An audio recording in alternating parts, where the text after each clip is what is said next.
Close your eyes and imagine this. You're in the middle of a frozen wasteland. The wind howls like a living thing, snow piles higher than a person, and visibility drops to just a few feet. You reach what should be a Lifeliner Cold Warrior shelter, but the entrance is buried under meters of snow. You pause, heart racing, thinking this is the end of your escape. But inside another shelter, built just a few miles away, the door opens easily. Warm air greets you. Supplies are dry, air moves freely. No machinery, no heaters, nothing but clever engineering. How did engineers during the Cold War create shelters that could survive nuclear threats and brutal blizzards at the same time? And more importantly, how can these forgotten designs teach us to build storm-proof, winter-ready shelters today? In this video, we're going to uncover the secrets of blizzard-proof Cold War bunkers, exploring the genius of their design principles that are just as useful for modern survivalists as they were for soldiers decades ago. During the Cold War, planners knew that a shelter's survival wasn't just about withstanding bombs or radiation. In Arctic or northern regions, the deadliest enemy wasn't nuclear fallout, it was winter itself. Storms could bury entrances, freeze ventilation shafts, and turn supplies to ice before anyone even got inside. Imagine trying to dig your way through a blizzard to reach a vital shelter. Every minute spent exposed to the wind could be fatal. Engineers quickly realized that a shelter was useless if the entrance froze shut. Ventilation blocked by snow could suffocate occupants. Condensation could ruin food and equipment. To survive, the shelter needed to stay accessible, dry, and ventilated for weeks without relying on electricity or heaters that could fail at a moment's notice. The first breakthrough was the entrance itself. Vertical doors, or recessed openings, were a nightmare snowdrifted into pockets and compacted freezing solid. The solution? Engineers designed gradually sloped triangular berms projecting outward from the doorway. Here's how it worked.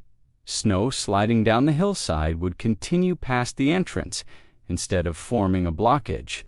The door was slightly recessed, not enough to create a snow pocket, but enough to shield from direct wind.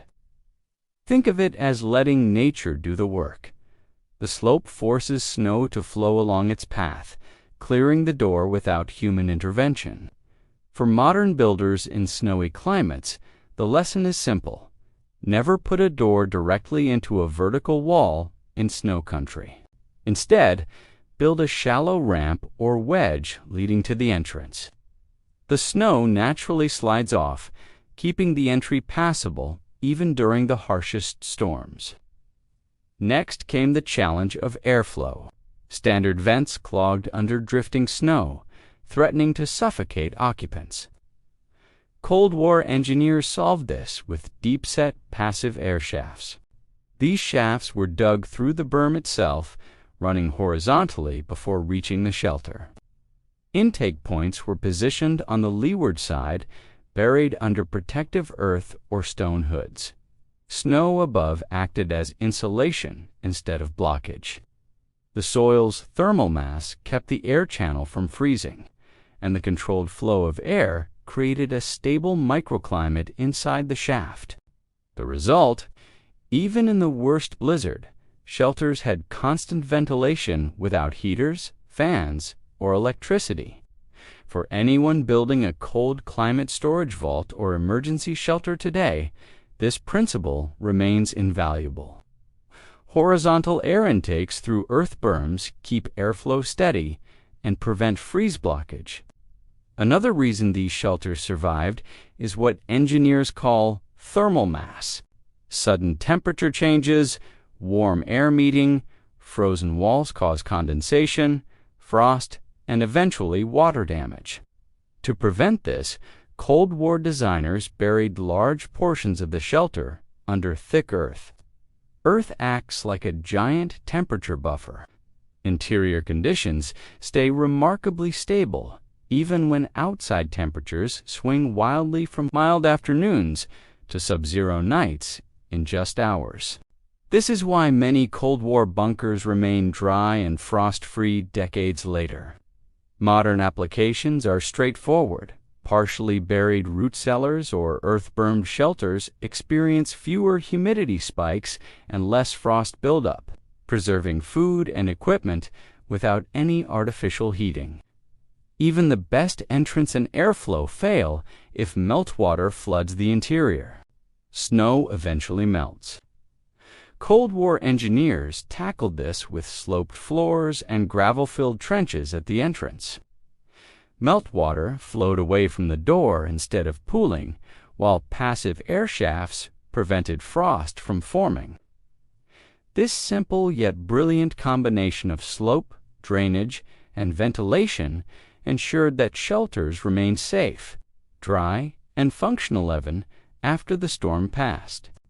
For modern survivalists, implementing a sloped entry with a gravel drain is a cheap, low-maintenance way to protect supplies from moisture damage. The genius of these Cold War shelters wasn't technology, it was cooperation with nature. Engineers studied snow behavior, thermal mass, and airflow to create designs that worked with winter, not against it. Geometry, earth, and clever placement replaced complex machinery, creating shelters that still function today. The lessons are timeless. Use earth and mass to stabilize temperature. Shape entrances so snow slides past naturally. Use passive ventilation channels that resist freezing. Control drainage and moisture before it becomes a problem. Decades later, these shelters remain a masterclass in practical engineering. And for modern builders, survivalists, and off-grid enthusiasts, the Cold War blizzard-proof shelter is more than history, it's a blueprint for resilient living in extreme winter conditions. If you enjoyed this deep dive into practical Cold War engineering, make sure to subscribe to our channel for more history myth survival insights.